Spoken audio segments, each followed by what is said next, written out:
কবরে দাফন করবে। কবরে দাফন করার সময় ও বান্দা চিন্তা করবে, তিনজন তো আমার কবরে নেমেছে, হয়তোবা তারা আমার কাছে থাকবে। একটু পরে দেখে না, একজন উঠে গেছে, আরেকটু পরে দেখে আরেকজন উঠে গেছে, ভাববে একজন মনে হয় থাকবে। একটু পরে খেয়াল করে দেখবে না, সেও তো নাই। আমার উপরে বাঁশের ছাউনি গুলা দিয়া, মনকে মন মাটি দিয়া তারা চলে যাবে।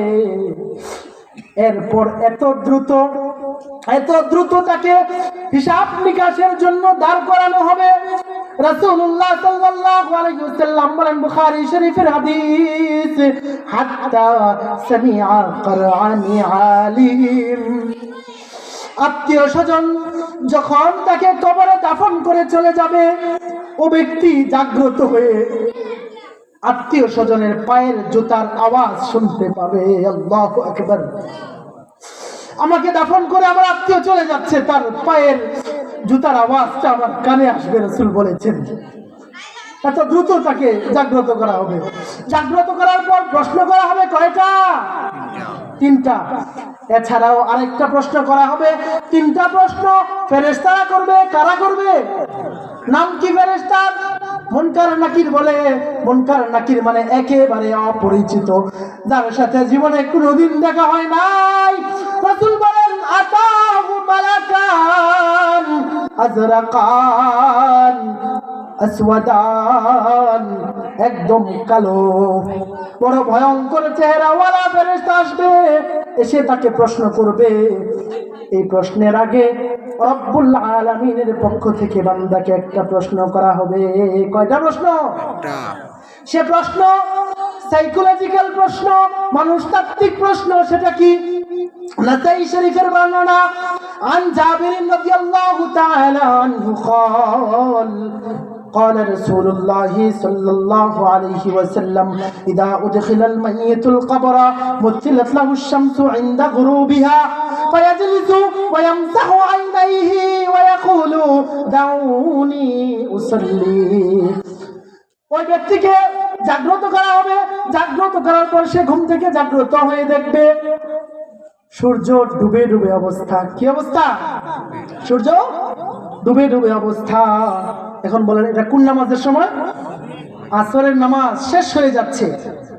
মনে করেন ঘুমিয়ে গেছেন, ঘুম থেকে ওঠার পর আসরের নামাজের সময় চলে যাচ্ছে। আপনার যত কাছের মানুষ আসুক না কেন, আপনি কি বলবেন? ভাই একটু দাঁড়া, আমি আসরের নামাজটা আগে কি করি, আদায় করে নেই। ফেরেশতা আসবে প্রশ্ন করতে। নেককার বান্দা, সে তো নামাজের ওয়াক্ত চিনে। যে ব্যক্তি আসরের নামাজই পড়ে না, সে ওয়াক্ত চিনবে না। ওই দিন নেককার ব্যক্তি ঘুম থেকে উঠবে, চোখ মুছতে থাকবে, আর ফেরেশতারে বলবে দাউনি উসাল্লি, এই ছাড়ো, আগে নামাজ পড়ে লই। নেককার বান্দা কি বলবে? ছাড়ো, আগে কি করি, নামাজ পড়ি। আল্লাহ বলেন, তার বাকি প্রশ্নের উত্তরগুলো সহজ করে দিব আমি আল্লাহ। সুবহানাল্লাহ। এজন্য আমাকে নামাজ পড়তে হবে। এরপর নেককার বান্দাকে প্রশ্ন করবে, মান রাব্বুকা, তোমার রব কে? বলেন তো, আমাদের রব কে?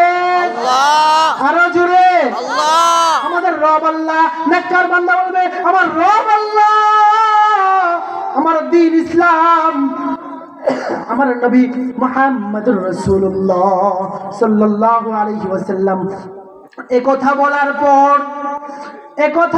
পর আল্লাহর পক্ষ থেকে ঘোষণা আসবে, আন সাদাকা আবদি, আমার বান্দা সত্য বলেছে, আমার বান্দা সত্য বলেছে। দুনিয়া থেকে তার আত্মীয় স্বজন তারে 3 কাপড়ে পেঁচাইয়া কবরে রেখে গেছে। শীতকাল, যে বাবা কখনো কম্বল ছাড়া শোয় নাই, দামি খাট দামি তোষক ছাড়া ঘুমায় নাই, ওই বাবাকে সন্তানেরা শীতকালেও ঠান্ডা মাটির মধ্যে শুয়ে রাখে। আল্লাহ বলবেন, ওরে ফেরেশতারা, আমার বান্দাকে, আমার নেককার বান্দাটাকে তার আত্মীয় স্বজনেরা তাকে ঠান্ডা মাটির মধ্যে শুয়ে গেছে। শোনো রে বান্দা, এ আমার ফেরেশতা, আফরিসুহু আলবিসুহু মিনাল জান্নাহ ওয়া আফরিসুহু মিনাল জান্নাহ ওয়াফতাহু লাহু বাবান ইলাল জান্নাহ। হে আমার ফেরেশতারা, আমার এই বান্দার শরীরে জান্নাতের পোশাক পরিয়ে দাও। সুবহানাল্লাহ। আমার বান্দাকে তুমি জান্নাতের বিছানা বিছায়া দাও, আর আমার বান্দার কবর থেকে জান্নাতের দিকে একটা রাস্তা করে দাও। সুবহানাল্লাহ। কবরে শুয়ে শুয়ে নেককার বান্দা জান্নাতকে দেখতে থাকবে, বলেন সুবহানাল্লাহ। শেষ করে দিচ্ছে আমার সময় একেবারে শেষের দিকে, অল্প 2 মিনিটের ভিতরে শেষ করে দেবেন ইনশাআল্লাহ। গুনাহগার বান্দাকে যখন বলবে মান রাব্বুকা, তোমার রব কে, সে বলবে লা আদরি, আমি জানি না আমার রব কে। যখন জিজ্ঞাসা করবে মান দীনুকা, তোমার দিন কি, সে বলবে লা আদরি, আমি জানি না। বলবে নাকি চিনোনি, নবীকে চিনো, বলে লা আদরি, আমি চিনি না, আমি জানি না। ঘোষণা আসবে রবের পক্ষ থেকে, আনকাযাবা আবদি, এ গুনাহগার বান্দা মিথ্যা বলেছে। আলবিসুহু মিনান নার, তার জাহান্নামের পোশাক পরিয়ে দাও, জাহান্নামের বিছানা তার কবরে বিছিয়ে দাও, তার কবর থেকে জাহান্নামের দিকে একটা রাস্তা তৈরি করে দাও। এরপরে গুনাহগার বান্দাটাকে কবরে এমন চাপ দিবে, রাসূল বলেন হাকাদা ওয়া শাব্বাকা বাইনা ইসবাইহি, এমন চাপ দিবে দুপাশের পাঁজর একটার ভিতরে এমন ভাবে ঢুকে যাবে। এ কবর প্রতিদিন আমাকে আপনাকে ডাকে, কি বলে ডাকে? আমি তো ডাকটা শুনি না, আমি তো ডাকটা বুঝি না।